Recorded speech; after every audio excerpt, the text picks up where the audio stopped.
मेरे भाइयों,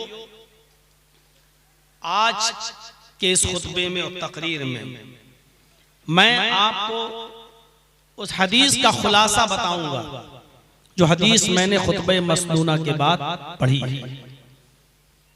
उस हदीस के अंदर अल्लाह के नबी सल्लल्लाहु अलैहि वसल्लम के चंद नाम और वस्फ बताए गए हैं कि आपके नाम क्या हैं और उन नामों की सिफतें, उन नामों की विशेषताएं क्या हैं। हमारे नाम तो अच्छे होते हैं, लेकिन उनके जो असरात हमारी जिंदगी पर पड़ने चाहिए वो पड़ते नहीं हैं। मसलन किसी का नाम है शरीफ, लेकिन आप देख लीजिए कि मोहल्ले में सबसे ज्यादा गुंडा वही होता है, सबसे ज्यादा बदमाशी उसी की है। यहाँ शरीफ नाम का कोई आदमी हो तो वो बुरा ना माने। मैं एक मिसाल दे रहा हूं, तो वो गौर करे कि उसके माँ बाप ने जो उसका नाम रखा है, इसकी मीनिंग ये है क्या ये अपने नाम और उस मीनिंग में पूरा उतर रहा है या नहीं उतर रहा है। हजरत जुबैर इब्न मुतइम रज़ी अल्लाह ताला अन्हु फरमाते हैं कि मैंने रसूलुल्लाह सल्लल्लाहु अलैहि वसल्लम को फरमाते हुए सुना। मुस्लिम शरीफ की रिवायत है, अल्लाह के नबी फरमाते हैं इन्ना ली अस्माअन, मेरे चंद नाम हैं। इन्ना ली अस्माअन, मेरे चंद नाम हैं। उन नामों में एक नाम आपने फरमाया अना मुहम्मदुन, मेरा एक नाम मोहम्मद है। वो अना अहमद, और मेरा दूसरा नाम अहमद है। एक नाम मोहम्मद और दूसरा नाम अहमद। वो अनल माही, और मेरा एक तीसरा नाम है माही। माही का माना मिटाने वाला। यमहुल्लाहु बियल कुफ्र, अल्लाह मेरे जरिए कुफ्र को, गुनाहों को मिटाएगा। तीन नाम। और चौथा नाम वो अनल हाशिर, मेरा एक नाम हाशिर है, जमा करने वाला, इकट्ठा करने वाला। युहशरुन्नास अला क़दमैय यौमल क़यामा, क़यामत के दिन अल्लाह ताला तमाम लोगों को मेरे कदमों तले, मेरे पैरों के पास इकट्ठा करेगा। मेरे इर्द गिर्द तमाम लोग जमा कर दिए जाएंगे, जमा होंगे। और मेरा पांचवा नाम वो अनल आकिब, आकिब है। और आकिब का माना होता बाद में आने वाला, आकिब के पीछे आने वाला, बाद में। वल आकिबुल लज़ी लैसा बअदहु नबियुन, और मैं आकिब हूँ, और ऐसा आकिब हूँ, ऐसा बाद में आने वाला हूँ कि मैं सबसे आखिर में आया हूँ और मेरे बाद कोई दूसरा नबी अब नहीं आएगा। वल आकिबुल लज़ी लैसा बअदहु नबियुन, आकिब उसको कहते हैं कि जिसके बाद कोई दूसरा नबी ना आए। पांच नाम। वफी रिवायतिन उखरा, मुस्लिम की एक दूसरी हदीस में आया है, ये तो पांच नाम आ गए। एक दूसरी हदीस में ये पांचों नाम भी आए हैं, और उन नामों के साथ साथ दो नामों का और इजाफा हुआ है। वो अना नबियुत तौबा, और मैं तौबा का नबी हूँ। मेरा एक नाम नबियुत तौबा है, तौबा का नबी। वो अना नबियुर रहमा, और मेरा एक नाम नबियुर रहमा है, रहमत वाला नबी, रहमत का नबी। तो ये पांच और दो, सात नाम का जिक्र मैंने किया है। आज इसी पर कुछ तबसरा होगा और कुछ गुफ्तगू होगी। इसमें मैंने पांच नामों का माना तो बताया है, लेकिन मोहम्मद और अहमद का माना भी मैंने नहीं बताया। अना मोहम्मदुन, मेरा एक नाम मोहम्मद है।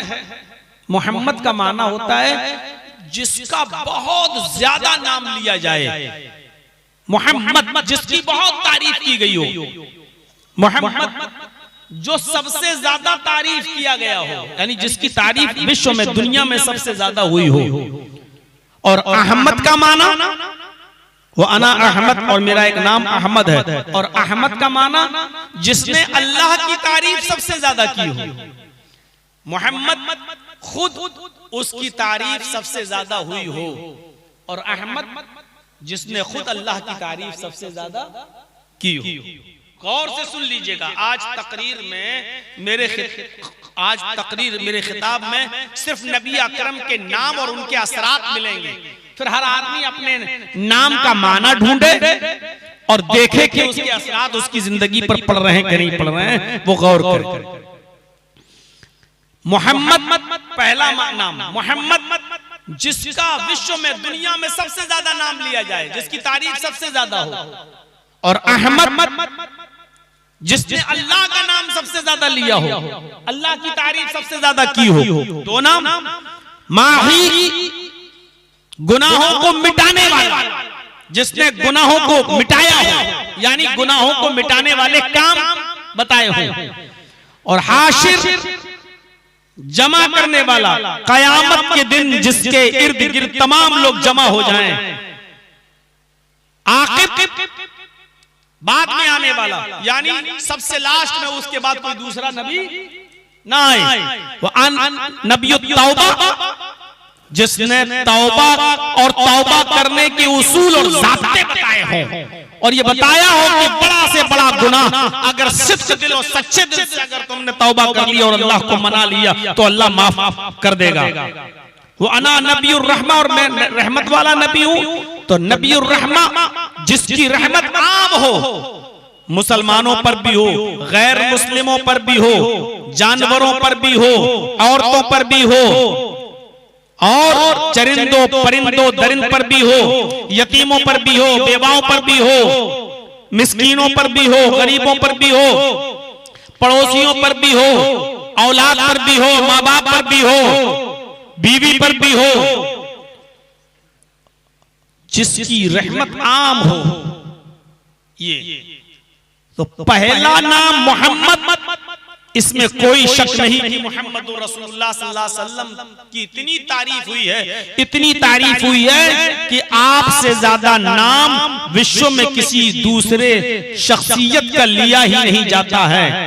यहां तक कि न ईसा का, न मूसा का, न इब्राहिम का, न याकूब का, न रामचंद्र जी का, न कृष्ण जी का, कोई भी शख्सियत आप उठाकर देख लो, इतना नाम किसी का नहीं लिया जाता जितना नाम मुहम्मदुर रसूलुल्लाह सल्लल्लाहु अलैहि वसल्लम का लिया जाता है। वेद में भी कहा गया है, इदम जनाओपश्रुतो नरा शंसिस्तश्विष्यते षष्टिम सहस्त्रा नबीतम चक्रौरम अरुष्मेधुदत्महे। इदम जना, आए लोगो, उपश्रुत, कान के पर्दे खोल कर सुनो, आए लोगो गौर से सुनो, उपश्रुत गौर से सुनो, नराशंस जिसकी बहुत प्रशंसा की जाएगी ऐसा व्यक्ति आएगा, जिसकी बहुत तारीफ की जाएगी ऐसा इंसान आएगा, यानी मोहम्मद। इस तशविशियते, इतना नाम लिया जाएगा कि पूरे विश्व में, पूरी दुनिया में उनसे ज्यादा किसी का नाम नहीं लिया जाएगा। पूरी दुनिया में, पूरे विश्व में बताओ मोहम्मद रसूलुल्लाह से ज्यादा किसका नाम लिया जाता है? इस वक्त मेरी घड़ी में 12:56 हो रहे हैं। इस वक्त कहीं ईशा की अजान हो रही होगी, कहीं, और कहीं फजर की अजान भी हो रही होगी,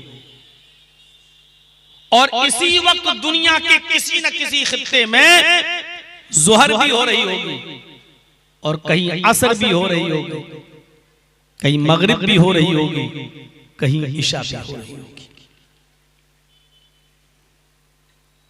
और इसके एक सेकंड के बाद फिर कहीं ना कहीं हो रही होगी, फिर एक सेकंड के बाद फिर कहीं ना कहीं हो रही होगी।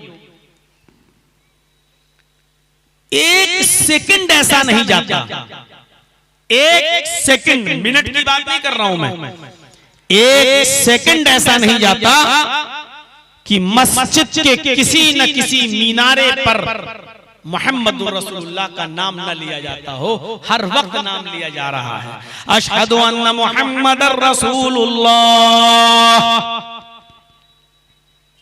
सबसे ज्यादा नबी का नाम। वुजू करने के लिए उठे बिस्मिल्लाह, लेकिन वुजू के बाद जब दुआ पढ़ेंगे तो नबी का नाम, अशहदु अल्ला इलाहा इल्लल्लाह व अशहदु अन्ना मुहम्मदन अब्दुहु व रसूलुहु। सबसे ज्यादा नबी का नाम। नमाज पढ़ने खड़े हुए अल्लाहु अकबर, लेकिन नमाज खत्म करने से पहले अस्सलामु अलैका अय्युहन नबी व रहमतुल्लाहि व बरकातुहू, अस्सलामु अलैना व अला इबादिल्लाहिस सालिहीन, अशहदु अल्ला इलाहा इल्लल्लाह व अशहदु अन्ना मुहम्मदन अब्दुहु व रसूलुहू, अल्लाहुम्मा सल्लि अला मुहम्मद, अल्लाहुम्मा बारिक अला मुहम्मद। नबी का नाम। अजान में अशहदु अन्ना मुहम्मदर रसूलुल्लाह, अजान के बाद की दुआ में अल्लाहुम्मा रब्ब हाज़िहि दाअवतित ताम्मा व सलातिल क़ाइमा आति मुहम्मदनिल वसीला, आति मुहम्मदनिल वसीला, मुहम्मदुर रसूलुल्लाह सल्लल्लाहु अलैहि वसल्लम का नाम। कोई लम्हा, कोई मिनट, कोई सेकंड ऐसा नहीं जाता कि मुहम्मदुर रसूलुल्लाह का नाम न लिया जाता हो।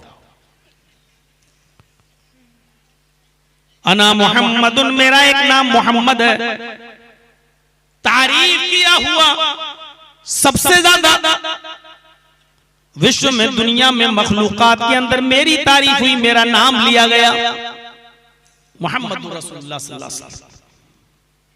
नाम ही ऐसा मोहम्मद, हम्मद युहम्मिदु, तारीफ करना, उसी से ऑब्जेक्ट इसमें मफूल आता है बाबे तफसील से, मोहम्मद जिसकी तारीफ की गई हो। मुहम्मद रसूलुल्लाह की तारीफ सबसे ज्यादा की गई।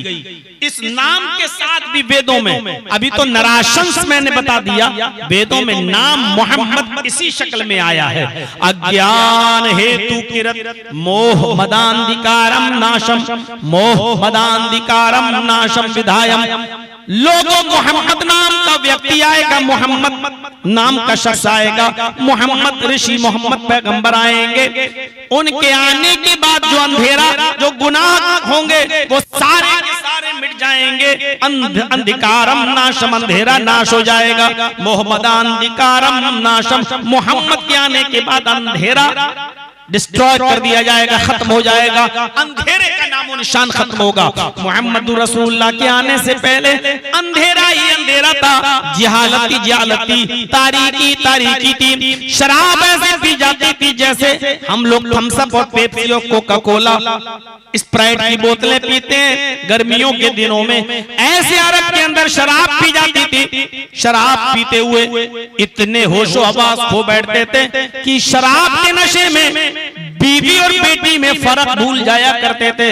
और शराब के नशे में कुछ लोग ऐसे थे जो बीवी के बजाय अपनी बेटी का हाथ पकड़ लिया करते थे, क्योंकि शराब है ही ऐसी चीज जो इंसान के दिमाग को और इंसान की अक्ल को जायल कर देती है, खत्म कर देती है। माँ बहन बेटी और बीवी के दरमियान फर्क को मिटा देती है, बाप और बेटे के दरमियान फर्क को मिटा देती है। शराब नाम ही है, फारसी में दो लफ्जों से मिलकर बना है, शर और आब।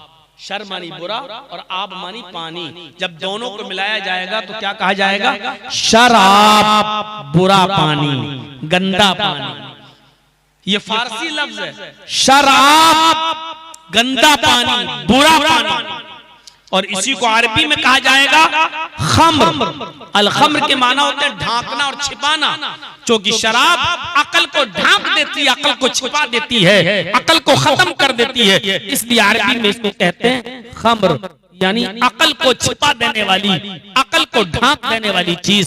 इसलिए अरबी में इसको खम्र कहते हैं। चूंकि औरतें जो ओढ़नी ओढ़ती हैं, दुपट्टा सर पे डालती हैं और अपने बालों को छिपा लेती हैं, इसलिए अरबी में उसको खिमार कहते हैं। खिमार, सर के बालों को वो छिपा लेता है, वो ओढ़नी, इसलिए उसको क्या कहते हैं? खिमार, बालों को छिपा देने वाली चीज। और उसी से बनता है खम्र, अकल को छिपा देने वाली चीज। हजरत उमर फारूक खम्र की तारीफ यही करते थे, अल खम्रु मा खामर अल अकल। शराब कहते ही उसी को है जो अकल को छिपा दे, शराब कहते ही उसी को है जो अकल को ढांप दे। तो मेरे भाइयों, अरब के अंदर शराब जब पीते थे लोग, तो बहन और बीवी और बेटी और माँ के दरमियान फर्क और अंतर को भूल जाया करते थे। कितने लोग ऐसे थे जो शराब के नशे में बजाय बीवी के अपनी बेटी का हाथ पकड़ लिए। इतनी शराब पी जाती थी। जुआ इतना खेला जाता था कि रकम हार गए तो मकान लगा दिया, मकान हार गए तो बीवी जुए में लगा दी, और बीवी भी जुए में हार गए तो अपनी जवान बेटी जुए में लगा दी। इतना अंधेरा था अरब के अंदर, इतना अंधेरा था कि जब उनके घर में कोई लड़की पैदा होती तो 4 साल तक पाल पोस कर बड़ा करते, और 4 साल के बाद उस लड़की को जंगल में ले जाते, गड्ढा खोदते और उस लड़की को उसी गड्ढे में धक्का देते और ऊपर से मिट्टी डालकर उसको जिंदा दरगोर कर देते, दफन कर देते। जिहालत इतनी आम थी, इतनी आम थी मेरे भाइयों, गौर करो। मोहम्मदान धिकारम नाशम, मोहम्मद आएंगे तो ये अंधेरा मिट जाएगा, अंधेरा नाश हो जाएगा। तो मोहम्मद का नाम भी वेदों में आया है और इसी अंदाज में आया है कि मोहम्मद के आने के बाद अंधेरा नाश हो जाएगा, अंधेरा मिट जाएगा। पहला, हमें अभी 7 चीजें चूंकि बताना है आपको, इसलिए एक एक चीज पर हम रोशनी डाल रहे हैं। अना मोहम्मदुन, मेरा एक नाम मोहम्मद है। मोहम्मद का माना जिससे सबसे ज्यादा तारीफ की गई हो, मोहम्मद रसूलुल्लाह का जो नाम था उस एतबार से मोहम्मद रसूलुल्लाह सल्लल्लाहु अलैहि वसल्लम अपने नाम में पूरे पाए जा रहे हैं। इसलिए कि पूरे विश्व में, पूरी दुनिया में मखलूक के अंदर सबसे ज्यादा तारीफ मोहम्मद रसूलुल्लाह सल्लल्लाहु अलैहि वसल्लम की ही होती है। राम का भी नाम लोग लेते हैं, लेकिन कब, जब चलते चलते कहीं गिर जाए और चोट लगे तब हाय राम, बस। इसके अलावा कोई याद नहीं करता है। या बहुत ज्यादा आप मंदिरों में चले जाएं तो चिंता हरे राम हरे राम हरे राम हरे राम हरे राम हरे राम, बस। इससे ज्यादा आप नहीं देखेंगे। उठते बैठते चलते फिरते आपको नाम कोई लेते हुए नहीं मिलेगा। ईसा मसीह का तो वो भी नाम नहीं लेता कोई, ईसा का तो नाम ही नहीं लेता। ईसाई भी जब मुसीबत आती है, परेशानी आती है, तो उनके मुंह से ओ माय गॉड निकलता है, ओह माय गॉड। लेकिन गॉड तो अल्लाह, खुदा के माना में आता है, यानी वहां तो नाम ही नहीं है जीसस का, ईसा मसीह का। तो पहला नाम मोहम्मद, इसमें सिर्फ मोहम्मद रसूलुल्लाह पूरे उतरते हैं। आइए, अल्लाह के नबी सल्लल्लाहु अलैहि वसल्लम फरमाते हैं मेरा एक दूसरा नाम भी है, अना मोहम्मदुन व अना अहमद। मेरा दूसरा नाम क्या है? अहमद। अहमद का माना भी होता है जिसने अल्लाह की सबसे ज्यादा तारीफ की हो। तारीफ हम और आप भी अल्लाह की करते हैं, लेकिन अहमद की मीनिंग होती है अल्लाह का सबसे ज्यादा नाम लेने वाला, अल्लाह की सबसे ज्यादा प्रशंसा करने वाला, अल्लाह का सबसे ज्यादा जिक्र करने वाला। और अहमद का नाम भी वेद में आया है। ऐसे ही मोहम्मद का मंत्र पढ़ दिया, अहमद का मंत्र पढ़ रहा हूं, जरा गौर से देखिएगा। वेदाहमिद पुरुष महानिमादित्य वरुण तपस प्रस्तात् यन्याय, इस मंत्र में अहमद नाम आया। अहमद पितुष्परि मेधामृतस्य जग्रभ अहम सूर्यवाजनि।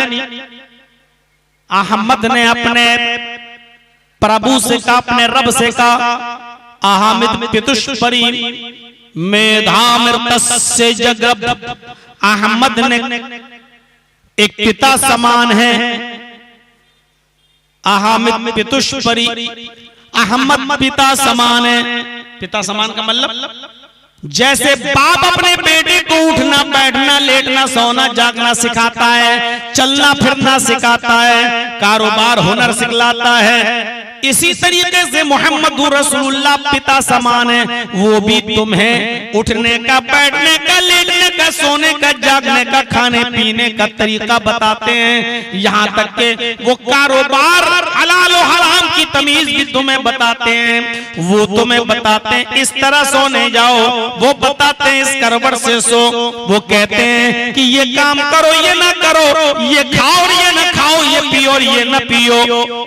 मोहम्मद रसूलुल्लाह ने तो तुम्हें पेशाब और पायखाने तक का तरीका बताया है कि तुम इस्तिंजा या पेशाब या पायखाने के लिए जाओ तो इतनी दूर चले जाओ कि किसी की आंखों के सामने तुम नजर ना आओ। दरख्तों की आड़ में, झाड़ियों की आड़ में बैठ जाओ और दाहिने बाएं बाएं पैर पर जोर देकर बैठो और ये दुआ पढ़ो, अल्लाहुम्मा इन्नी अऊज़ु बिका मिनल खुब्सी वल खबाइस।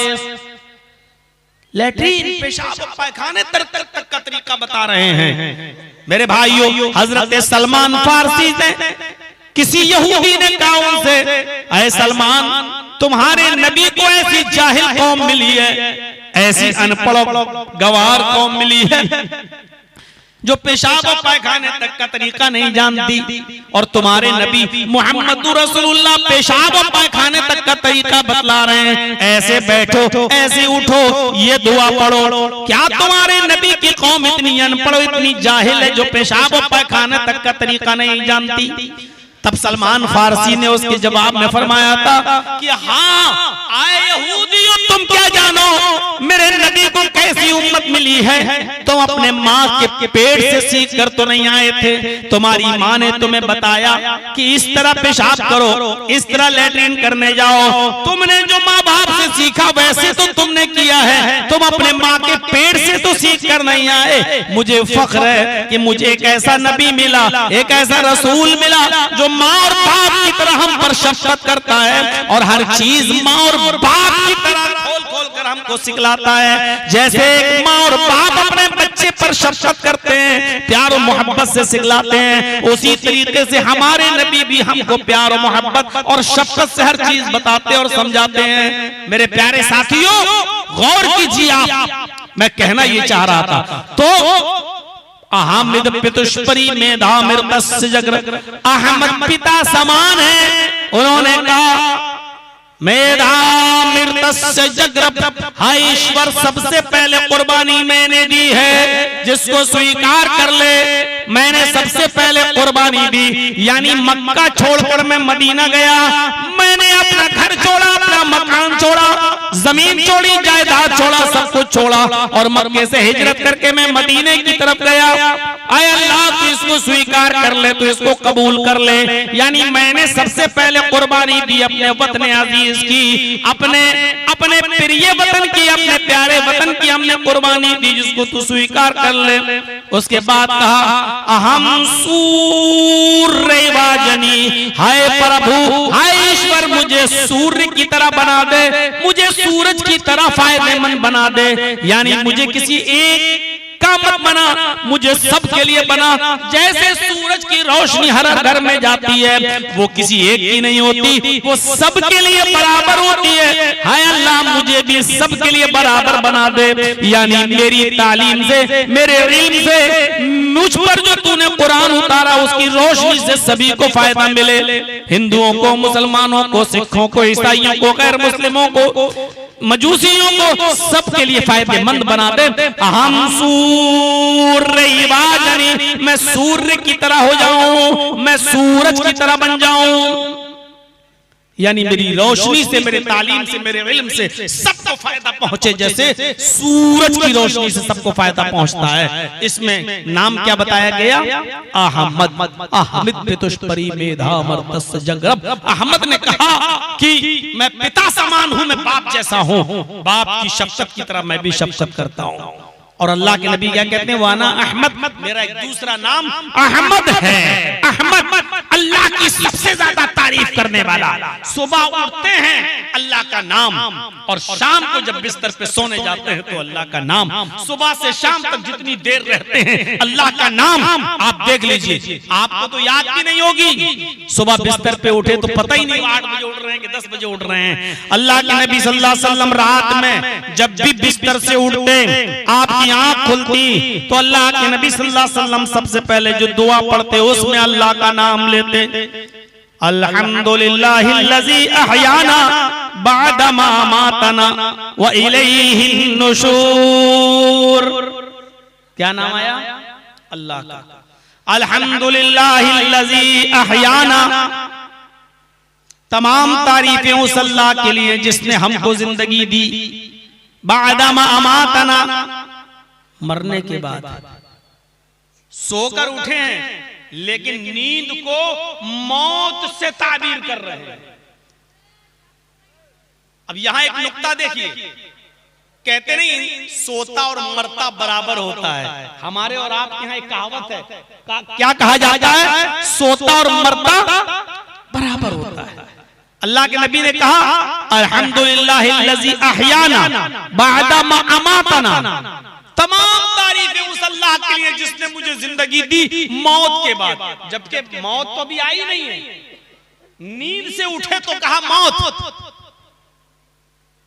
इंसान को अगर थोड़ी देर के लिए मौत आती है यानी नींद, तो थोड़ी देर के लिए जिंदगी भी मिलती है। आप 8 रात में 12 बजे सोए और 8 बजे उठ गए, ये 8 घंटे की जो मौत आई आपको, इसके बाद जो आप उठे तो आपको 16 घंटे की जिंदगी भी मिल रही है।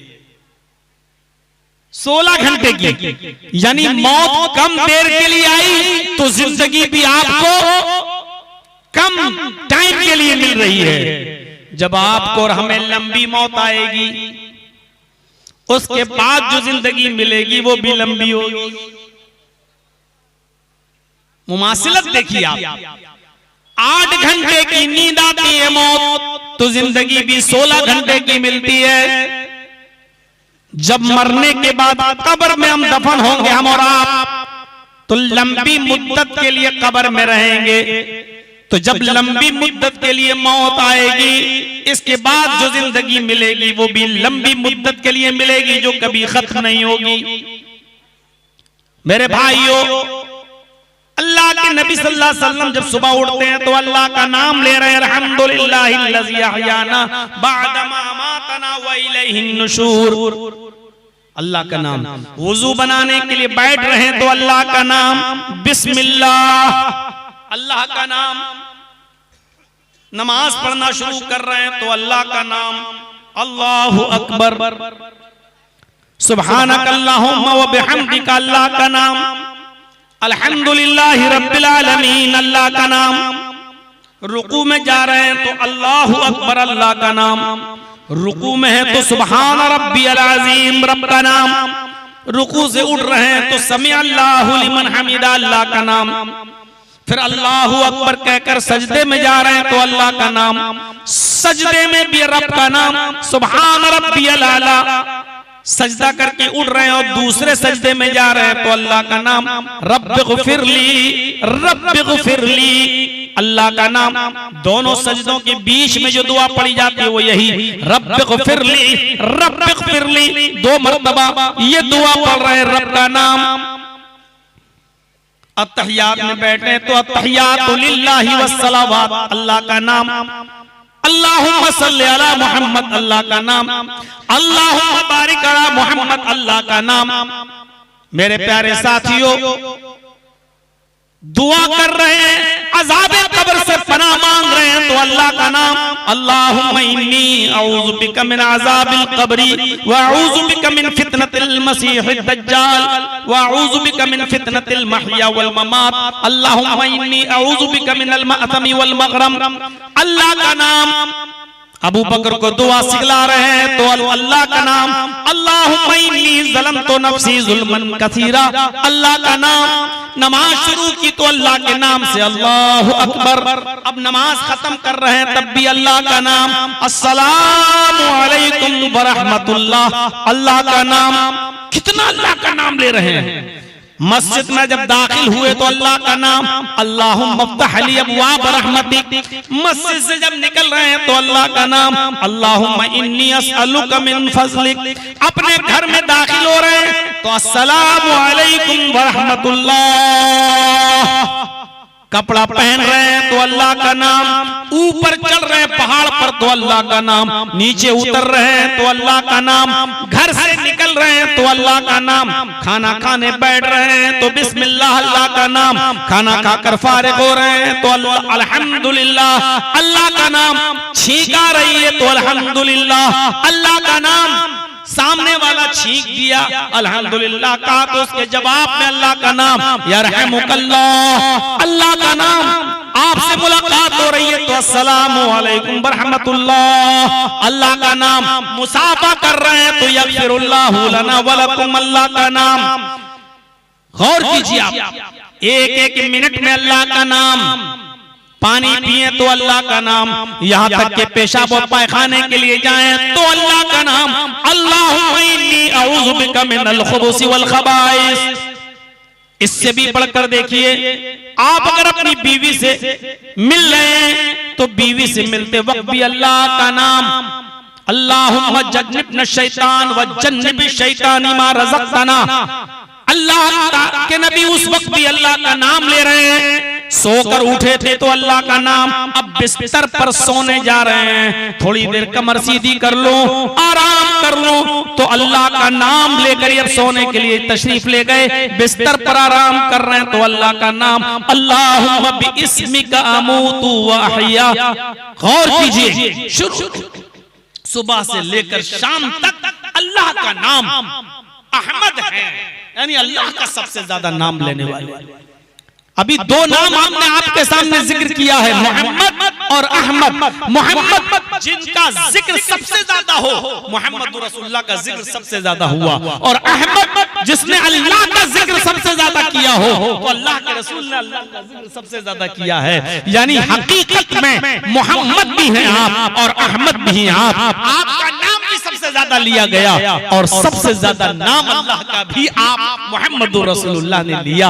ये दो नामों की वजाहत आपके सामने आ गई है। अब नजर तीसरे नाम की तरफ आना चाहता हूं, आइए और इस तीसरे नाम के आइडियल में देखें, तीसरे नाम को हम पेश करें और फिर देखें कि तीसरे नाम के अंदर मोहम्मद रसूलुल्लाह कितने पाए जाते हैं। अल्लाह के नबी फरमाते हैं, वानल माही, मेरा एक नाम गुनाहों को मिटाने वाला है, माही मिटाने वाला, अल्लाह मेरे जरिए गुनाहों को मिटाता है। अल्लाह के नबी सल्लल्लाहु अलैहि वसल्लम ने ऐसे ऐसे आमाल बताए हैं, ऐसे ऐसे काम बताए हैं कि जिनको करने से गुनाह मिटते हैं और झड़ते हैं। अगर हम और आप उस पर अमल कर लें तो देखिए, अल्लाह के नबी सल्लल्लाहु अलैहि वसल्लम फरमाते हैं कि तुम नमाज पढ़ने से पहले वुजू बनाओ, और वुजू बनाते हो तो तुम्हारे गुनाह वुजू के कतरात के साथ झड़ते रहते हैं। बस उठना शुरू हो गया, कितनी अकड़ थी, बैठने के लिए लड़ रहे थे, अब लग रहा कहीं उठ के जाने के लिए लड़ना शुरू ना कर दें। जाइए, बस शौक था देखने का, देख लिया, मिल गई जन्नत, मरे और सीधे जन्नतुल फिरदौस में चले जाओ। ए भैया इसको बिठा लो, ये भगाओ, कौन है? ए सामने से जाओ, जाना हो तो जाओ, बैठ जूता लेके खड़ा सबके सामने। भैया इसको उठना हो भी उठ जाओ यार, बाद में डिस्टर्ब मत करना। अब आप देखिए, अल्लाह के नबी ने कहा कि नमाज से पहले वुजू, और वुजू जब इंसान बनाता है तो आपने क्या फरमाया, जब तुम हाथ धुलते हो, देखिए माही किस तरीके से गुनाहों को मिटाने का तरीका बता रहा है कि जब तुम वुजू करते हो तो हाथ धुलते हो, जब पानी लेकर दूसरे हाथ में डालते हो तो तुम्हारे पानी के जो कतरात जमीन के ऊपर गिरते हैं, ये हाथ से किए हुए गुनाह भी उसके साथ गिर जाते हैं। अब आपने पानी लिया, कुल्ला किया, अल्लाह के नबी सल्लल्लाहु अलैहि वसल्लम फरमाते हैं, तुम्हारे सगीरा गुनाह जो तुमने किए, तुम्हारी जबान से जो गुनाह हुए, कुल्ला जब करते हो तो उसके आखिरी कतरे के साथ साथ जबान के गुनाह भी धुल जाते हैं, छोटे सगीरा गुनाह। अब किसी की माँ बहन की गाली किसी को दी होगी तो ये थोड़ी खत्म हो जाएगा, किसी को इतना तेज जख्म जबान से दिया होगा कि जिसकी तकलीफ बेचारा वो भूल नहीं पा रहा है, तो ये माफ नहीं होगा। उसके बाद जब तुम नाक में पानी डालते हो तो नाक के अंदर के कतरात आखिरी कतरे के साथ गुनाह झड़ जाता है। अब आपने चेहरे पे पानी डाला, मुंह धुला, तो आंख के कतरा, जो आंख में पानी जाता है तो आखिरी कतरे के साथ साथ आंख के कतरा, आंख के वो गुनाह भी झड़ जाते हैं।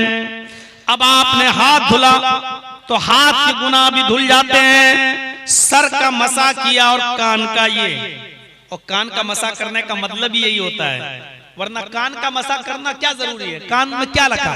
तो आप जब सर का मसा करते हैं ऐसे दोनों हाथ यहाँ तक लाएंगे, यहाँ तक जहाँ तकिया लगाते हैं यहाँ तक, फिर यहीं से वापस भी लाना है यहाँ तक। बहुत से नौजवान होते हैं ना लड़के ना, जिनके बाल हैं सलमान खान की तरह, बड़े बड़े बाल, तो जानते हो क्या करते हैं वो, ऐसे पानी लेके ऐसे, ताकि मांग ना खराब हो जाए, मांग ऐसे मसा नहीं होगा।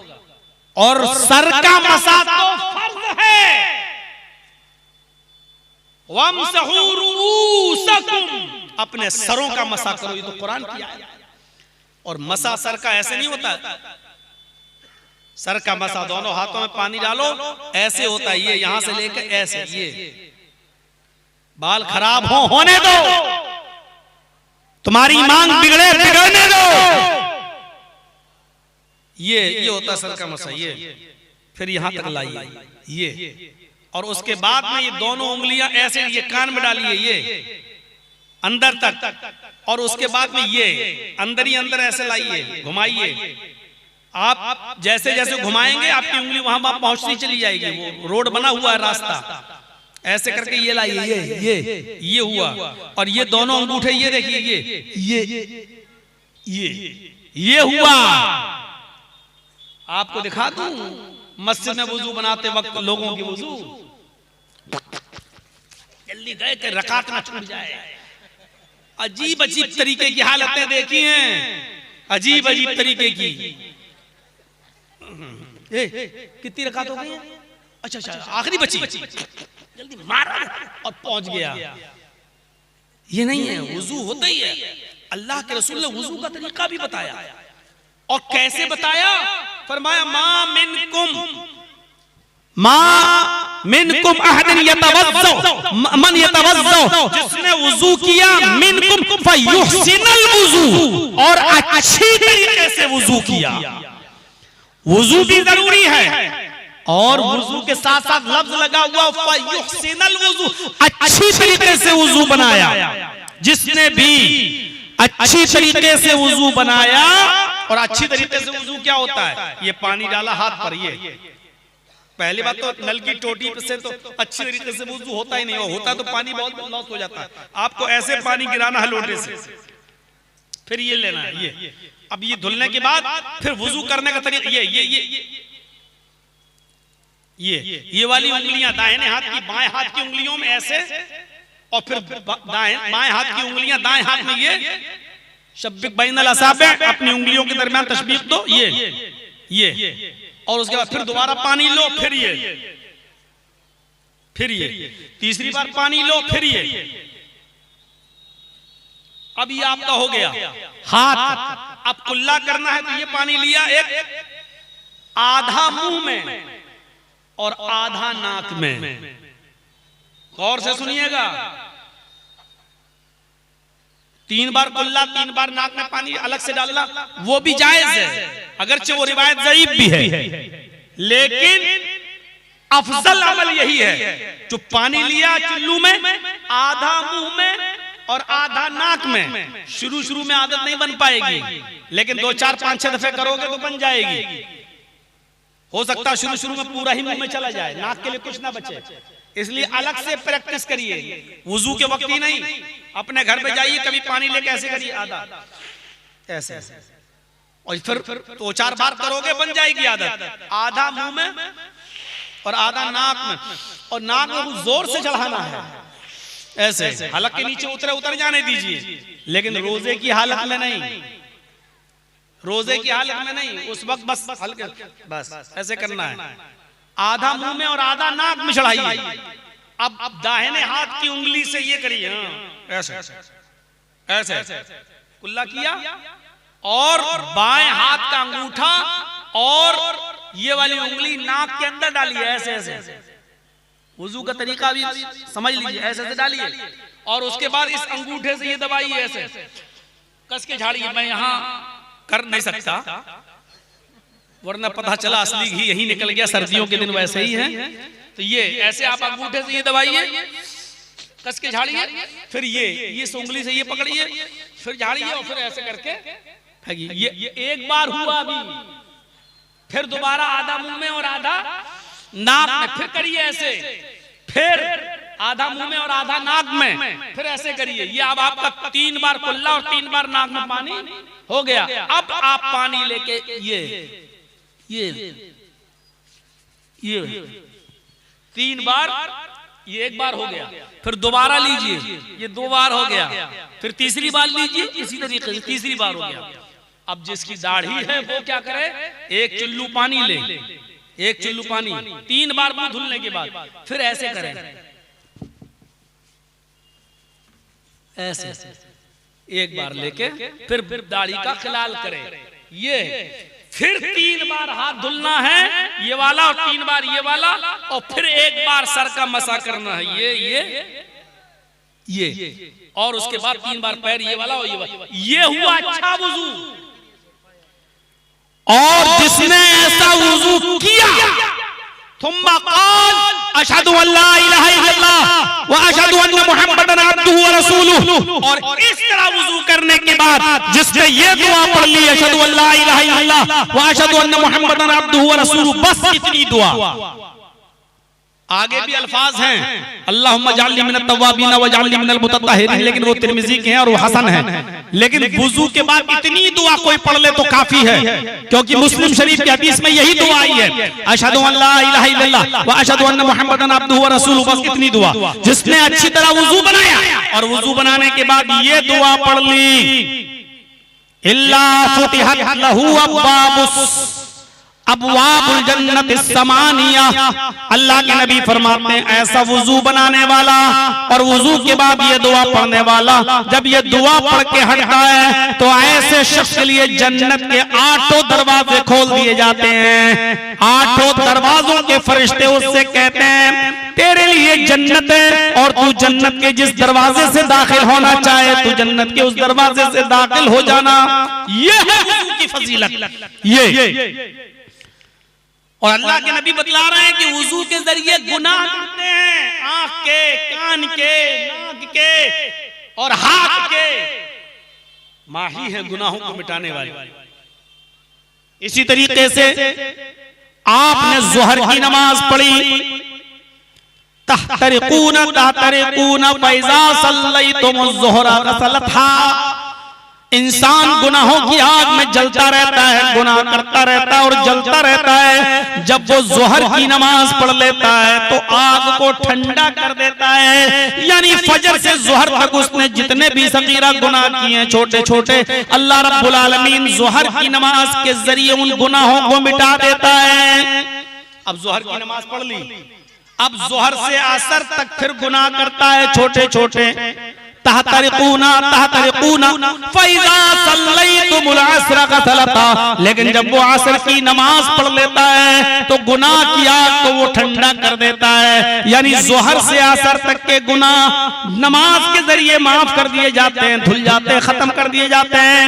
अब असर से मगरिब तक फिर वो गुनाह उससे होते रहते हैं, छोटे छोटे गुनाह वो करते रहता है, जाने अनजाने में उससे गुनाह होते हैं। तो असर से मगरिब तक फिर वो गुनाह की आग में जलता रहता है। तहतरिकूना फैज़ा सल्लैतुमुल मगरिब ग़सलता, जब वो मगरिब की नमाज पढ़ लेता है तो गुनाह की आग को वो ठंडा कर देता है, यानी अल्लाह ताला असर से मगरिब तक के गुनाह उसके मिटा देता है। फिर मगरिब से ईशा तक वो गुनाह की आग में जलता रहता है, गुनाह की भट्टी में जलता रहता है। फैज़ा सल्लैतुमुल इशा ग़सलता, जब वो ईशा की नमाज पढ़ लेता है तो ईशा की नमाज के जरिए गुनाह उसके मिटा दिए जाते हैं। फिर वो सो जाता है, हो सकता है रात में देर से सोया हो, बाजार गया हो या अपने दोस्तों के साथ कहीं गया हो, अय्यारी मक्कारी की हो, उससे छोटे सगीरा गुनाह हुए हो, तो फिर इंसान गुनाह की आग में जलता रहता है। तहतरिकून फैज़ा सल्लैतुमुल फज्र ग़सलता, जब वो फजर की नमाज पढ़ लेता है तो गुनाह की आग को ठंडा कर देता है, नहीं गुनाह मिट जाते हैं उसके।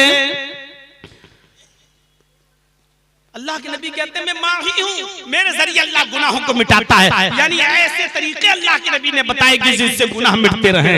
अब गौर करो, वुजू बना रहा है तो गुनाह मिट रहे हैं, नमाज पढ़ रहा है, अगर जोहर की नमाज पढ़ रहा है तो फजर से जोहर तक के गुनाह माफ, असर की नमाज पढ़ रहा है तो जोहर से असर तक के गुनाह माफ, मगरिब की नमाज पढ़ रहा है तो असर से मगरिब तक के गुनाह माफ, ईशा की नमाज पढ़ रहा है तो मगरिब से ईशा तक के गुनाह माफ। गौर कीजिए मेरे भाइयों, गुनाहों को माफ करने का क्या बेहतरीन तरीका बताया है कि खुद अल्लाह के नबी फरमाते हैं अगर किसी के दरवाजे के पास एक नहर बह रही हो और वो उस नहर में दिन भर में 5 मरतबा नहाता हो, गुस्ल करता हो, तो क्या उसके जिस्म पर कुछ मैल बाकी रहेगा? साहबा ने कहा नहीं। आपने फरमाया 5 नमाजों की मिसाल ऐसी है, जो 5 वक्त की नमाज पाबंदी के साथ पढ़ता हो उस पर कोई गुनाह बाकी रहेगा? कोई गुनाह कर सकेगा वो? मेरे भाइयों, मिसाल दी अल्लाह के नबी जनाब मोहम्मद रसूलुल्लाह सल्लल्लाहु अलैहि वसल्लम ने। और अभी कुछ नहीं, आइए और देखिए अल्लाह के नबी सल्लल्लाहु अलैहि वसल्लम फरमाते हैं फर्ज नमाज के बाद अगर कोई आदमी बैठ गया मुसल्ले पर, अपनी जगह पर जहां बैठा है वहीं बैठा रहे, उसी जगह पर बैठकर अगर वो 33 बार सुभान अल्लाह, 33 बार अल्हम्दुलिल्लाह और 33 बार अल्लाहु अकबर पढ़कर एक मरतबा ये दुआ पढ़ ले, ला इलाहा इल्लल्लाह वहदहु ला शरीका लह लहुल मुल्कु व लहुल हम्द व हुवा अला कुल्लि शैइन कदीर, ये 100 की गिनती पूरी हो गई। फर्ज नमाज पढ़ ली, फर्ज नमाज के बाद 33 बार सुभान अल्लाह, 33 बार अल्हम्दुलिल्लाह, 33 बार अल्लाहु अकबर, 99 और एक बार 100 की गिनती को पूरा करने के लिए ला इलाहा इल्लल्लाह वहदहु ला शरीका लह लहुल मुल्कु व लहुल हम्द व हुवा अला कुल्लि शैइन कदीर, ये दुआ पढ़ ले। फरमाया अल्लाह के नबी ने समंदर के झाग के बराबर भी उसके गुनाह होंगे तो अल्लाह माफ फरमा देगा। समंदर की झाग के बराबर। किसी को कत्ल करके आओ और पढ़ लो तब नहीं होगा, किसी का मर्डर करके आए और आगे समंदर के झाग के बराबर गुनाह माफ हो जाएंगे नहीं। सगीरा गुनाह, कबीरा गुनाह तो बगैर तौबा के माफ नहीं होगा, और कबीरा गुनाह का ताल्लुक अगर किसी बंदे से है तो जब तक आपका भाई आपको माफ नहीं करेगा तब तक अल्लाह भी माफ नहीं करेगा। अगर आपने किसी को माँ की गाली दी है तो ये कबीरा गुनाह है, कबीरा गुनाह। मान लीजिए किसी ने जर्जी साहब को उनकी माँ की गाली दी, तो जर्जी साहब कौन होते माफ करने वाले? जब तक मेरी माँ माफ नहीं करेगी अल्लाह भी माफ नहीं करेगा। अल्लाह के रसूल ने इसीलिए फरमाया कि तुम अपने माँ बाप को गाली मत दो। साहबा ने हंसते हुए कहा अल्लाह के रसूल ऐसा कमबख्त इंसान कौन हो जो अपने माँ बाप को गाली दे? ऐसा भी कोई जाहिल है, ऐसा भी कोई बदबख्त है जो अपने माँ बाप को गाली देगा? अल्लाह के नबी ने फरमाया हाँ, तुमने किसी के माँ बाप को गाली दी और जवाब में उसने तुम्हें तुम्हारे माँ बाप की गाली दी, तो गोया कि तुमने खुद अपने माँ बाप को गाली दी। लीजिए, मैंने कहा तेरी माँ का, उसने जवाब में दिया तेरी माँ का, तो हम खुद अपनी माँ को गाली दी। ना हम आपकी माँ को गाली देते, ना आप जवाब में मुझे मेरी माँ की गाली मुझे देते, तो मेरी माँ को जो गाली मिली है इसके जिम्मेदार हम हैं। सोचो कितना बड़ा गुनाह हम करते हैं, अपनी माँ को हम खुद गाली देते हैं। अभी जलसे से उठेंगे और घर तक जाते जाते कितनों को हम गाली दे दिए होंगे। अभी साइकिल निकालते दिखता नहीं, अभी यहीं पे गाली चल रही थी, यहीं पर गाली दी गई और जवाब में वो भी गाली दे रहा है। सोचिए, जिसका कसूर नहीं, बेचारी माँ को पता ही नहीं, घसीटा जाता है माँ को, बहन को पता नहीं घसीटा जाता है बहन को, बेटी को पता नहीं घसीटा जाता है बेटी को। तेरी माँ का, तेरी बहन का, ये गालियां जो थी और जवाब में वो भी कह रहा है। मेरे भाइयों, जो किसी पहल करता है शुरुआत गाली की जिसकी तरफ से होती है और फिर जवाब में उसकी माँ को गाली दी जाती है, तो वो आदमी खुद अपनी माँ को गाली दे रहा है और वही कमबख्त है, वही बदबख्त है। अल्लाह के नबी ने फरमाया तुम में से कोई अपनी माँ बाप को गाली न दे। सहाबा ने कहा ऐसा भी कोई बदबख्त है, ऐसा भी कोई कमीना है, ऐसा भी कोई गिरा हुआ इंसान है जो अपनी माँ को गाली दे? तो अल्लाह के नबी ने फरमाया हाँ वो बदबख्त है जो दूसरे को माँ को गाली देता है और जवाब में वो इसकी माँ को गाली देता है। तो गोया कि ये खुद अपनी माँ को गाली दे रहा है। इसीलिए फरमाया आए लोगों तुम दूसरों के बुजुर्गों की इज्जत करो, ताजीमन वो तुम्हारे बुजुर्ग की इज्जत करेंगे। अगर तुम उनके बुजुर्गों को गाली दोगे तो वो तुम्हारे बुजुर्ग को गाली देंगे। आप किसी दूसरे धर्म के किसी बुजुर्ग को गाली दें, मसलन ईसाइयों को ईसा की गाली दे दें या हिंदू भाइयों को राम जी और चंद्र और कृष्ण जी के नाम को बिगाड़ के या हनुमान जी के नाम को बिगाड़ के गाली दें, तो जवाब में वो भी मोहम्मद रसूलुल्लाह का नाम बिगाड़ेंगे। तो आपने फरमाया तुम में से कोई आदमी मेरा नाम न बिगाड़े, मुझे गाली न दे। इसका मतलब ये है कि आप दूसरों के बुजुर्गों की इज्जत करो ताकि वो तुम्हारे बुजुर्ग की इज्जत करें। तुम दूसरों के बुजुर्गों की ना कदरी मत करो ताकि वो तुम्हारे बुजुर्ग की ना कदरी न करें। तुम दूसरों के बुजुर्गों को गाली मत दो ताकि वो तुम्हारे बुजुर्ग को गाली न दें। और इसी को कुरान ने कहा ला तसुब्बुल लज़ीना यदऊन मिन दूनिल्लाह, उन लोगों को तुम गालियां मत दो जो गैरुल्लाह की इबादत करते हैं, जो अल्लाह के अलावा किसी और की इबादत करते हैं। फयसुब्बुल्लाह अदवन बिगैर इल्मिन, वरना वो भी तुम्हारे अल्लाह को गाली देंगे बगैर इल्म के और जिहालत की वजह से। अगर तुम उनको गाली दोगे जो गैरुल्लाह की इबादत करते हैं तो वो तुम्हारे अल्लाह को गाली देंगे जिहालत की बुनियाद पर बगैर इल्म के। इसलिए तो दूसरों के बुजुर्गों को गाली मत दो। फरमाया व अनल माही, मेरा एक नाम माही है गुनाहों को मिटाने वाला, मेरे जरिए अल्लाह रब्बुल आलमीन गुनाहों को मिटाता है। इसीलिए फरमाया लोगों तुम सदका और खैरात ज्यादा किया करो, सदका और खैरात ज्यादा किया करो। क्यों? सदका और खैरात करने से गुनाहों पर की आग पे पानी फिर जाता है। इन्नमस सदकातु, बेशक सदकात, सदका और खैरात तुत्फिउन नार, आग को बुझा देते हैं। यानी गुनाहों की भट्टी में जो तुम जल रहे हो और जहन्नम के करीब हो, तो अल्लाह रब्बुल आलमीन सदका और खैरात से तुम्हारे गुनाहों को मिटा देगा। और जब तुम्हारे गुनाह मिट जाएंगे तो जहन्नम की आग बुझ जाएगी। सदका और खैरात करने से,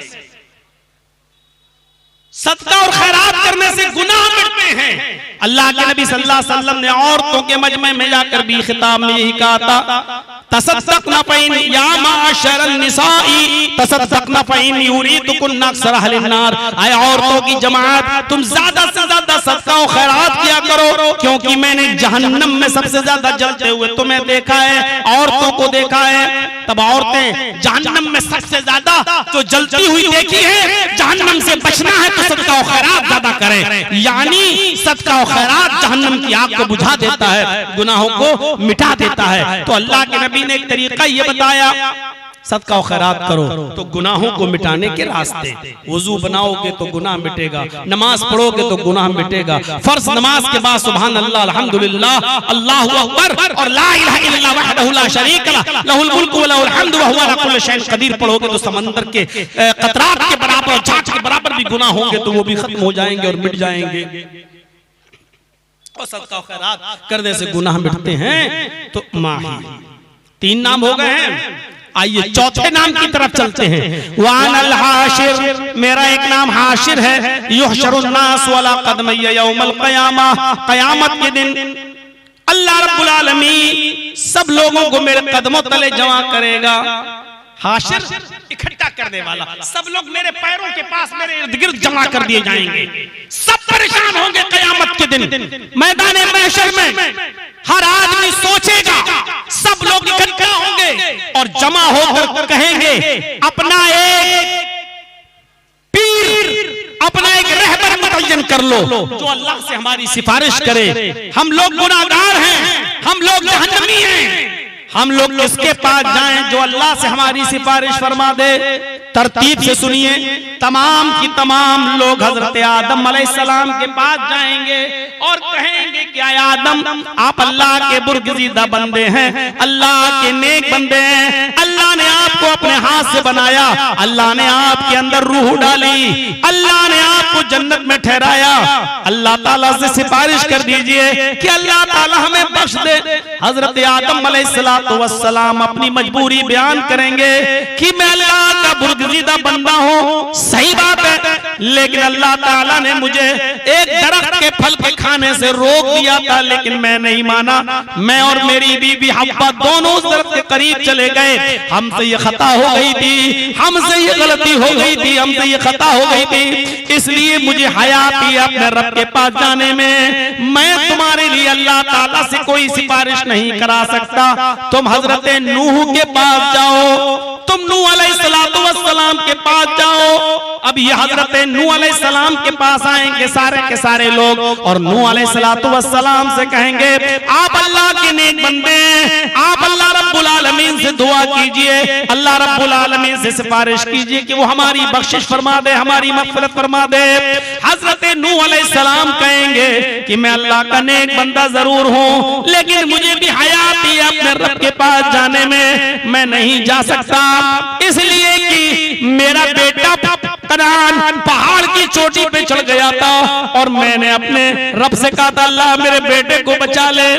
अल्लाह ने कहा था, आए नूह आज कह दिया आइंदा मत कहना, जो मेरी बात न माने, मेरे दीन पर न चले और तुम्हारे हुक्म को न माने, वो तेरा बेटा कैसा ही नहू लैसा मिन अहलिक, वो तेरे अहल व अयाल से नहीं है। आए नूह आज कह दिया आइंदा मत कहना। मुझे शर्म आती है, हया आती है कि मैंने अपने बेटे को बचाने के लिए अल्लाह से दुआ मांगी थी, जो काफिर था, जो अल्लाह का नाफरमान था, मुझे ये हया शर्म आ रही है इस खता की वजह से, इसलिए मैं नहीं जा सकता। एक काम करो कि तुम इब्राहीम अलैहिस्सलाम के पास जाओ। ये लोग इब्राहीम अलैहिस्सलाम से कहेंगे, आप अल्लाह के नेक बंदे हैं, खलीलुल्लाह हैं, अल्लाह ताला ने आपको अपना खलील बनाया, आप अल्लाह से दुआ कीजिए, सिफारिश कीजिए। हजरत इब्राहीम भी अपनी खता बता देंगे और कहेंगे कि तुम हजरत मूसा अलैहिस्सलाम के पास चले जाओ। मूसा अलैहिस्सलाम के पास ये लोग जाएंगे तो मूसा अलैहिस्सलाम भी अपनी कोई खता बता देंगे और कह देंगे कि तुम ईसा अलैहिस्सलाम के पास चले जाओ। ईसा अलैहिस्सलाम के पास जाएंगे, ईसा अलैहिस्सलाम भी ट्रांसफर कर देंगे और अपनी कोई खता बता देंगे और कह देंगे कि तुम हजरत मोहम्मद रसूलुल्लाह सल्लल्लाहु अलैहि वसल्लम के पास चले जाओ। फिर लास्ट में ये सारे के सारे लोग जनाब मोहम्मद रसूलुल्लाह सल्लल्लाहु अलैहि वसल्लम के पास जमा होंगे और आपसे कहेंगे, आप अल्लाह के नेक बंदे हैं, आप अल्लाह के रसूल हैं, खातिमुन नबीयीन हैं, आपके बाद कोई नबी इस दुनिया में नहीं आया है। आए अल्लाह के नबी, हम बहुत गुनाहगार हैं, आप हमारे लिए अल्लाह से सिफारिश कीजिए कि वो हमें बख्श दे। तब अल्लाह के नबी सल्लल्लाहु अलैहि वसल्लम अल्लाह से इजाजत मांगेंगे, आए अल्लाह मुझे इजाजत दे कि मैं कुछ बोलूं, तो अल्लाह रब्बुल आलमीन मोहम्मद रसूलुल्लाह को इजाजत देगा। जब अल्लाह के नबी को इजाजत मिलेगी, अल्लाह के रसूल फरमाते हैं कि मैं सजदे में गिर जाऊंगा। जब सजदे में गिर जाऊंगा तो अल्लाह की हम्दो सना बयान करूंगा, जो भी अल्लाह चाहेगा और जितनी चाहेगा मैं अल्लाह की हम्दो सना बयान करूंगा। उस वक्त मेरी जबान में जो अल्फाज निकलेंगे वो अल्लाह ही डालेगा, मैं अल्लाह की हम्दो सना बयान करूंगा। फिर आवाज आएगी, इरफा रासक, ऐ मोहम्मद अपना सर उठाओ, मैं सजदे से सर उठाऊंगा। हुक्म होगा, सल मांगो तो जो मांगोगे तुम्हें दिया जाएगा। इश्फा तो शफा, अगर सिफारिश करोगे तो सिफारिश कबूल की जाएगी। तो फिर मैं अपने उम्मत के गुनाहगार लोगों की सिफारिश करूंगा, अल्लाह रब्बुल आलमीन जितनों को चाहेगा बख्श देगा। सब लोग मेरे इर्द गिर्द जमा हो जाएंगे, मेरे इर्द गिर्द जमा कर दिए जाएंगे। यहाँ हमें और आपको समझना पड़ेगा। हाशिर का मतलब यही है कि आदम मना कर देंगे, नूह मना कर देंगे, इब्राहिम मना कर देंगे, मूसा मना कर देंगे, ईसा अलैहिस्सलाम मना कर देंगे, और तब लोग कहां आएंगे? मुहम्मदुर रसूलुल्लाह के पास। और मुहम्मदुर रसूलुल्लाह अल्लाह से इजाजत मांगेंगे, इजाजत मिलेगी तो सजदे में गिर जाएंगे, और सजदे में गिरेंगे तो हुक्म होगा इरफा रासक सल तोता इश्फा तुशफ़ा। आए मोहम्मद सल्लल्लाहु अलैहि वसल्लम अपना सर उठाओ, मांगो क्या मांगते हो, जो मांगोगे दिया जाएगा। अगर सिफारिश करोगे तो सिफारिश कबूल भी की जाएगी। तब अल्लाह के रसूल सिफारिश करेंगे, यानी सारे के सारे लोग नबी के कदमों के पास जमा हो जाएंगे। हाशिर का यही माना है। युहशरुन्नासु अला क़दमैया यौमल क़यामा, क़यामत के दिन सारे के सारे लोग मेरे कदमों तले जमा हो जाएंगे। चार नाम बता चुका हूं, और चारों नाम मोहम्मद रसूलुल्लाह पर फिट बैठते हैं। मोहम्मद, अहमद, माही, हाशिर। और पांचवा नाम वानल आकिब, वल आकिबुल लज़ी लैसा बअदहु नबियुन, मैं आकिब हूं। आकिब का माना बाद में आने वाला, और मैं सबके बाद में आया हूं। लैसा बअदहु नबियुन, मेरे बाद कोई नबी नहीं आएगा। इस बात को अल्लाह के नबी सल्लल्लाहु अलैहि वसल्लम ने डंके की चोट पर बताया, लोगों मैं आखिरी नबी हूं, मेरे बाद कोई नबी नहीं आएगा। अना खातिमुन नबिय्यीन ला नबिय्य बादी, मैं आखिरी नबी हूं, मेरे बाद कोई नबी नहीं आएगा। हाँ, झूठे रसूल जरूर आएंगे जो अपने रसूल होने का दावा करेंगे। उनकी गिनती भी बता दी, सलासून कज़्ज़ाबून यातून मिन बादी, मेरे बाद 30 झूठे रसूल इस दुनिया में आएंगे। 30 झूठे रसूल मेरे बाद इस दुनिया में आएंगे जो अपने रसूल होने का दावा करेंगे। लेकिन सुन लो, अना खातिमुन नबीयीन, में आखिरी नबी हूं, अब मेरे बाद कोई दूसरा नबी इस दुनिया में नहीं आएगा। अल्लाह के नबी ने यह ऐलान कर दिया, गिनती भी बता दी कि मेरे बाद 30 झूठे रसूल पैदा होंगे। अभी भी एक दो लोग हैं जो रसूल होने का दावा करते हैं इस दुनिया में, हैं? और उसी में एक मिर्जा गुलाम अहमद कादियानी जैसा शख्स भी है जो अपने आप को मिर्जा मऊद कहता है, मसीह मऊद कहता है कि मैं वही ईसा हूं जो कुर्ब क़यामत आएंगे, अल्लाह ने मुझे भेजा है। अब एक और एक फितना उठा है शकील का। मेरे भाइयों, जो अपने आप को मसीह कहता है कि मैं वही ईसा हूं जिसको अल्लाह ताला दुनिया में दोबारा भेजने का वादा किया है और वो भेजेगा, मैं वही हूं, अभी दावा कर रहे हैं लोग। अभी ऐसे और भी पैदा होंगे जो झूठे रसूल होने का दावा करेंगे। अल्लाह के नबी ने कहा, ना खातिमुन नबिय्यीन ला नबिय्य बादी, मैं आखिरी नबी और मेरे बाद कोई नबी नहीं आएगा। आखिरी नबी की पहचान भी वेदों में बताई गई है। आखिरी नबी की पहचान वेदों में ये बताई गई है, शरम शुरुधारी सदूशका उच्चला पीलिंग गच्छे दीन सर्वभक्षो मतो मम्मा। आखिरी नबी के मानने वाले इस दुनिया में जब आएंगे तो आखिरी नबी लंबी दाढ़ी रखने वाला होगा और दाढ़ी में गांठ नहीं लगाएगा। लंबी दाढ़ी होगी लेकिन दाढ़ी में गांठ नहीं होगी। सदूशका, सर के बाल पूरे के पूरे छिलेंगे तो चोटी नहीं रखी होगी, वो अर्थात चोटी रहित होगा, चोटी नहीं रखेगा। लंबी दाढ़ी होगी, सर पर बाल नहीं, तो अगर पूरे के पूरे बाल कटेंगे तो चोटी भी नहीं होगी, अर्थात चोटी रखने वाले नहीं होंगे। उच्चलापी, ऊंचे स्वर में पुकार कर मस्जिद में बुलाएंगे, अर्थात घंटा बजाने वाले नहीं होंगे, यानी मंदिरों में जो घंटा बजाया जाता है। आखिरी नबी की पहचान ये होगी कि वो ऊंचे स्वर में आलाप करेंगे, यानी जबान से लोगों को बुलाएंगे, अल्लाहु अकबर अल्लाहु अकबर, ये निदा दी जाएगी, जबान से पुकार कर बुलाएंगे, घंटा नहीं बजाएंगे। लिंगच्छे दीन, आखिरी नबी के मानने वाले खतना कराने वाले होंगे, सबके सब खतना कराने वाले होंगे, गैर मख्तून में खतना कराएंगे। सर्वभक्षो मतो मम, गोश्त भी खाएंगे और सब्जी भी खाएंगे, शाकाहारी भी होंगे और मांसाहारी भी होंगे, लेकिन हर जानवर का वो गोश्त नहीं खाएंगे। बिना कौलन चपश्वस्तेशाम, जिस जानवर पर कौल मंत्र पढ़ा जाएगा वही जानवर वो खाएंगे, यानी बिस्मिल्लाह अल्लाहु अकबर कहकर जो जानवर ज़िबा किया जाएगा उसी जानवर को वो खाएंगे। ये मुसले ने ओ संस्कारा, भविष्य पुराण में लिखा है, मुसले ने ओ संस्कारा, आखिरी नबी के मानने वालों को मुसलमान के नाम से जाना जाएगा। मुसले ने ओ संस्कारा, मुस्लिम संस्कार के होंगे, उनको मुसलमान जाति के नाम से जाना जाएगा। ये भविष्य पुराण के प्रतिशत परों के 25 तीसरे खंड के 25वें 26वें श्लोक में ये बातें कही जा रही हैं। अब आप अंदाजा लगाइए, आखिरी नबी के मानने वाले ये, और आखिरी नबी कौन होगा जिसके बाद कोई दूसरा नबी इस दुनिया में नहीं। मोहम्मद रसूलुल्लाह सल्लल्लाहु अलैहि वसल्लम ने स्पष्ट कर दिया कि मैं आखिरी नबी हूं, मैं सबसे बाद में आया हूं और मेरे बाद कोई दूसरा नबी इस दुनिया में नहीं आएगा। 5 नाम हो गए, 2 नाम और रह गए हैं। वह अना नबीयुत तौबा व अना नबीयुर रहमा, मैं तौबा का नबी हूं। तौबा किसी दूसरे धर्म के अंदर नहीं है, हमारे यहां तौबा के दरवाजे खुले हुए हैं। प्रायश्चित तो है, हमारा ईसाई धर्म कहता है जो गुनाह किया है वो तो तुम्हें मिलेगा ही, अब उस गुनाह को मिटाया नहीं जा सकता जो तुमने कर लिया। हाँ, अब उस गुनाह से ज्यादा नेकी करो ताकि वो गुनाह पर हावी हो जाए। और हिंदू धर्म कहता है कि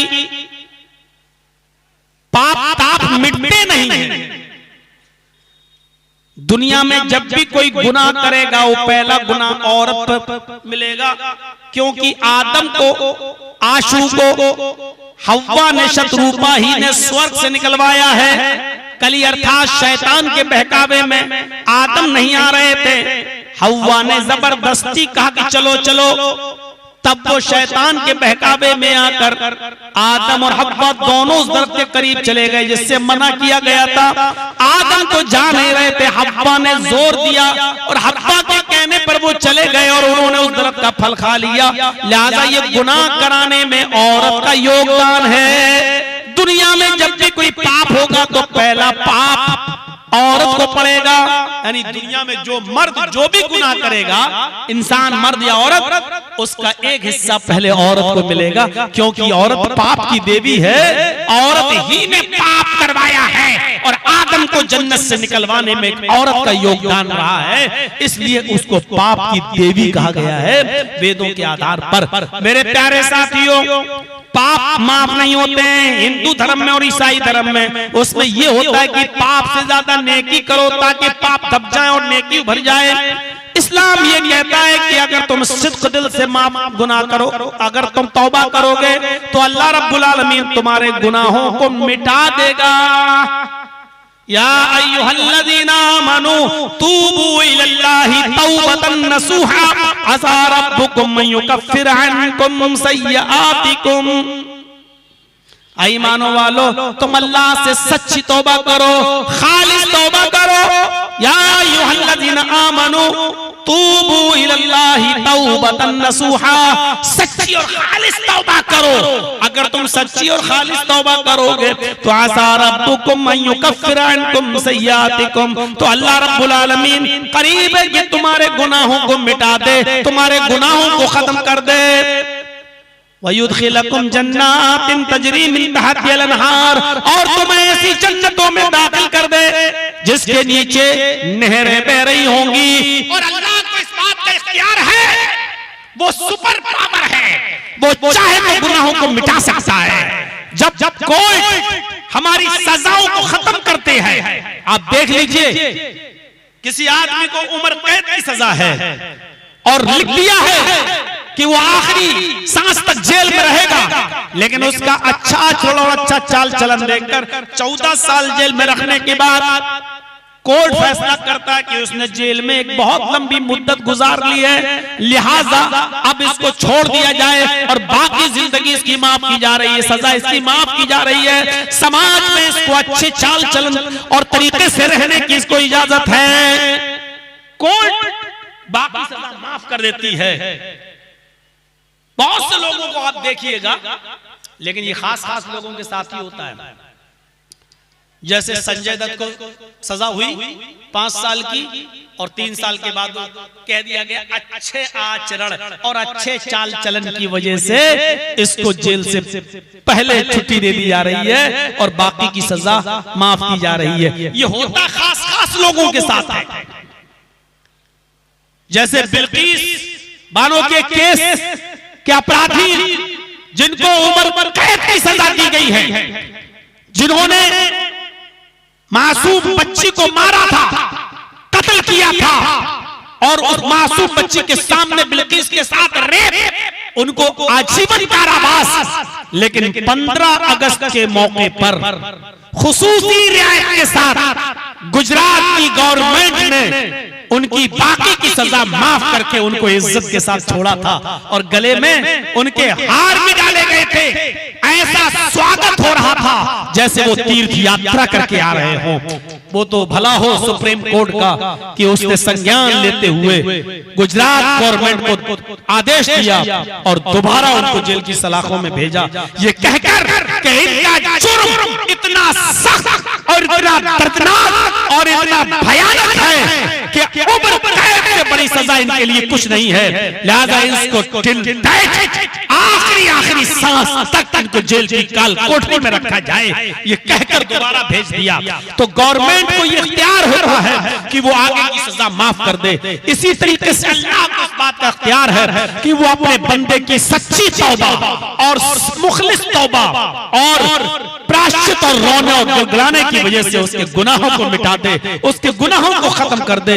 और अल्लाह को इस बात का भी पावर है कि वो गुनाहों को मिटा भी दे और चाहे तो उसके गुनाहों को नेकियों से भी बदल कर उसको जन्नत के अंदर दूध की और शहद की नहरों में दाखिल फरमा दे। अल्लाह रब्बुल आलमीन को भी इस बात का इख्तियार है। तो वाना नबी तौबा में तौबा का नबी। खुद अल्लाह के नबी फरमाते हैं लोगों अपने गुनाहों की माफी मांगो अल्लाह से, इस्तगफिरू रब्बकुम व इन्नी लअस्तगफिरुल्लाह फिल यौमि मियत मर्रा। लोगों तुम अल्लाह रब्बुल आलमीन से अपने गुनाहों की माफी दुनिया में मांगते रहो। खुद मोहम्मद रसूलुल्लाह का हाल ये, खुद मेरा हाल ये कि मैं एक दिन में 100 मरतबा अल्लाह से इस्तिगफार करता हूं। व इन्नी लअस्तगफिरुल्लाह फिल यौमि मियत मर्रा, 100 मरतबा। अच्छा, आपको और हमें उठते बैठते चलते फिरते इतनी सी दुआ पढ़ने में क्या लगता है जरा बताइए तो। अस्तगफिरुल्लाह मिन कुल्लि ज़म्बिन व अतूबु इलैहि, कितना बड़ा जुमला, इसको याद क्यों नहीं कर पाते हम लोग? ये बहुत बड़ा खजाना है। उठते बैठते चलते फिरते आप कहते रहिए अपनी जबान से अस्तगफिरुल्लाह मिन कुल्लि ज़म्बिन व अतूबु इलैहि। मैं हर गुनाह से अल्लाह की मग़फ़िरत तलब करता हूं और उसी की तरफ रुजू करता हूं। अल्लाह के नबी सल्लल्लाहु अलैहि वसल्लम गुनाहों से बचे हुए, गुनाहों से पाक और साफ, मासूमनिल खता, कोई गुनाह नहीं, जन्नती। लेकिन फिर भी कह रहे हैं मैं 100 मरतबा अल्लाह से इस्तिगफार करता हूं, यानी एक दिन में 100 मरतबा अस्तगफिरुल्लाह पढ़ता हूं, अल्लाह से मग़फ़िरत तलब करता हूं। मुहम्मदुर रसूलुल्लाह जो जन्नती हैं, मुहम्मदुर रसूलुल्लाह जिनसे कोई गुनाह नहीं, मुहम्मदुर रसूलुल्लाह बख्शे बख्शाए, लेकिन उनका यह हाल है कि वो 100 से ज्यादा बार अल्लाह से मग़फ़िरत तलब कर रहे हैं। हमें और आपको पता ही नहीं कि जन्नत में जाएंगे या जहन्नम में, हमारी तो उम्मीद भी नहीं है जन्नत में जाने की। क्या उम्मीद है? किस बुनियाद पे हम जन्नत में जाएंगे बताइए? कयामत का दिन होगा, अल्लाह ताला कहेगा मोहम्मद सल्लल्लाहु अलैहि वसल्लम जन्नतियों को अलग कर दो, जहन्नमियों को अलग। इस हदीस की रोशनी में जरा देखें तो, आए अल्लाह के रसूल जन्नतियों को अलग कर दो, जहन्नमियों को अलग छांट दो आज। अल्लाह के नबी कहेंगे कितने में से कितने? 10 में से 1 जन्नती? नहीं। आए अल्लाह क्या 10 में से 1 जन्नती 9 जहन्नमी? अल्लाह कहेगा नहीं। तो आए अल्लाह कितने में से? 100 में से 1 जन्नती 99 जहन्नमी? अल्लाह कहेगा नहीं। हुक्म होगा 1000 999 जहन्नमी, 1000 इसमें से एक जन्नती और 999 जहन्नमी। हम और आप जरा तलाश करके देखें, गौर करके देखें, कहां है, हैसियत क्या है हमारी। वो अलग बात है कि अभी हम इसकी तशरीह में नहीं जाना चाहते हैं कि इसमें याजूज और माजूज की कौम भी शामिल है कि नहीं है, हम इस तरफ अभी नहीं जाना चाह रहे। मैं बताना ये चाह रहा हूं कि हम किस बुनियाद पर इतने आराम से बैठे हैं, हंसते हैं, खेलते हैं, कूदते हैं और खुश होते हैं और गुलछर्रे उड़ा रहे हैं, किस बुनियाद पर। अल्लाह के नबी कहते हैं 1000 में से एक जन्नती, 999 जहन्नमी, किस बुनियाद पर। अल्लाह की रहमत से उम्मीद रखिए बस, और तो इसके अलावा कोई हमारे अमाल तो ऐसे है नहीं, ना हमारा वुजू ठीक है, ना हमारी नमाज ठीक है, ना हमारे इबादतें ठीक है, ना हमारा लेन देन ठीक है, ना हमारा कारोबार ठीक है, ना हमारा बिजनेस ठीक है, ना हमारी तिजारत ठीक है, ना हमारे मामलात ठीक है, ना रिश्तेदारियों में हमारी एकता है, ना हमारे अंदर भाईचारा है। मेरे भाइयों, किस बुनियाद पर ये अकीदा रखते हुए हैं, क्या किस ये भरोसा रखें कि हम जन्नत में जाएंगे। वो अना नबी तौबा, मैं तौबा वाला नबी हूँ, यानी तौबा का तरीका भी मैंने बताया है और बताया कि अल्लाह ताला को मनाओ, अल्लाह ताला को राजी कर लो। 6 चीजें हो चुकी हैं और लास्ट चीज है वो अना नबीउर रहमा, मैं रहमत वाला नबी हूँ, मैं नबीउर रहमा हूँ। रहमत, अल्लाह ने मुझे रहमत बनाकर भेजा। वमा अरसलनाका इल्ला रहमतल लिल आलमीन, अल्लाह ने मुझे सारी कायनात के लिए रहमत बनाकर भेजा है। गौर करो, अल्लाह ताला ने एक दुआ दी अल्लाह के नबी को, क्या मांगो, क्या मांगते हो, हम आपकी दुआ सुनेंगे। अल्लाह के नबी कहते हैं एक दुआ का इख्तियार भी मिला। अल्लाह ने कहा मोहम्मद जो भी मांगोगे मैं तुम्हें दूंगा। हजरत आयशा कहती है मांग लो। अल्लाह के रसूल सुबह खाती हूँ तो शाम को भूखी, और शाम को खाती हूँ तो सुबह, आप मांग लो। सोना चांदी मांग लो, मांग लो, आप सोने का पहाड़ मांग लो, मांग लो आपकी तंगदस्ती खत्म हो जाए, गरीबी खत्म हो जाए। लेकिन अल्लाह के नबी कुछ नहीं मांगते हैं। आप कहते हैं इख्तबातु दावती, मैंने अपनी दुआ को छिपा लिया है, मैं नहीं मांगूंगा। आयशा सिद्दीका कहती है अल्लाह के नबी, अल्लाह ने इख्तियार दिया है जो चाहो मांगो मैं दूंगा, और आप कहते मैं नहीं मांगूंगा। फिर वो दुआ का क्या होगा? अल्लाह ने जो इख्तियार दिया है, फरमाया आयशा मैंने उस दुआ को छिपा लिया। इख्तबातु दावती यौमल क़यामा, क़यामत के दिन मैं दुआ मांगूंगा। हजरत आयशा कहती हैं क़यामत के दिन क्या मिलेगा? फरमाया शिफाअतल लिउम्मती, क़यामत के दिन जब मेरी उम्मत जहन्नम के दरवाजे पर होगी तो मैं अल्लाह से उनकी शिफाअत का हक मांगूंगा।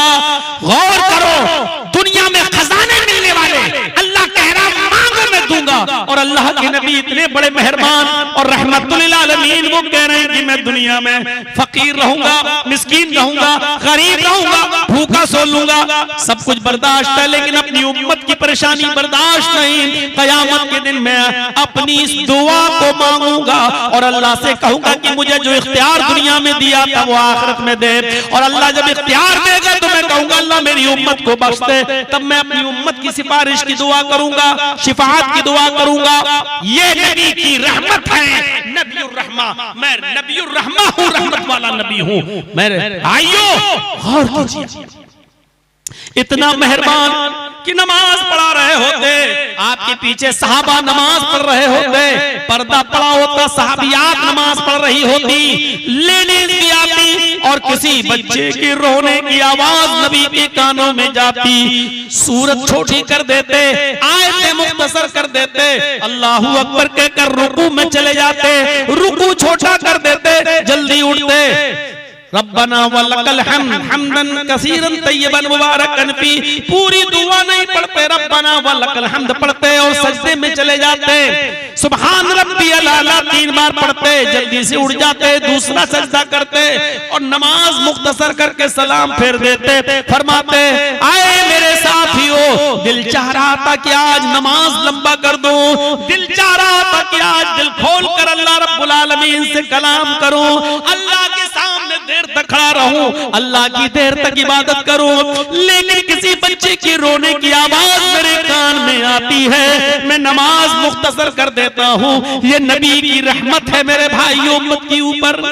फरमाया तुम में से जो लोगों को इमाम बनाया जाए, तुम लोगों में से जिसको इमाम बनाया जाए, उसको चाहिए कि बूढ़ों का ख्याल रखे, उसको चाहिए कि बच्चों का ख्याल रखे, उसको चाहिए कि बीमारों का ख्याल रखे और नमाज मुख्तसर पढ़ाए। ये अल्लाह के रसूल इमाम को हुक्म दे रहे हैं कि वो नमाज मुख्तसर पढ़ाए, क्योंकि तुम्हारे पीछे पढ़ने वाले सब जवान नहीं होते हैं, बूढ़े भी होते हैं, बीमार भी होते हैं, बच्चे भी होते हैं, औरतें भी होती हैं, औरतों के साथ छोटे छोटे बच्चे भी आते हैं। इसलिए नमाज मुख्तसर पढ़ाओ। जब अकेले में पढ़ना हो, जब तन्हाई में पढ़ना हो, तो जितनी लंबी पढ़ना चाहो पढ़ो, तुम्हें कोई नहीं रोकता। ये नबी की रहमत है मेरे प्यारे साथियों। नबी की रहमत तो देखिए आपने कैसे कैसे हुक्म दिए।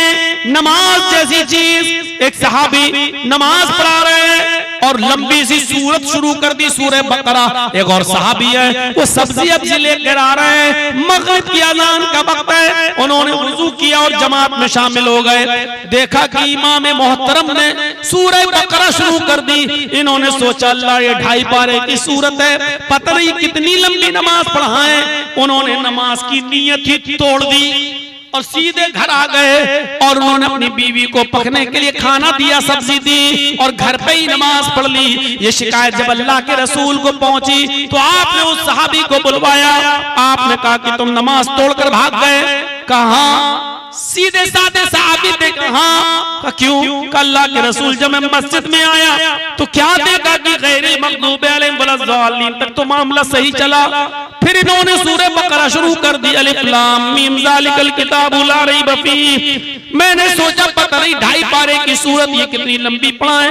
मेरे बच्चे भूखे थे, मुझे घर सब्जी लेके जाना था, इसलिए मैंने नियत तोड़ दी। अब आपने उसको नहीं डांटा जिसने नियत तोड़ दी, आपने उनको डांटा जो सूरह बकरा लेकर बैठ गए थे। फरमाया क्या तुम लोगों को फितने में डालना चाहते हो? क्या तुम चाहते हो कि लोग मस्जिदों से दूर हो जाएं? क्या तुम ये चाहते हो कि लोग मस्जिदों में नमाज पढ़ना आना छोड़ दें?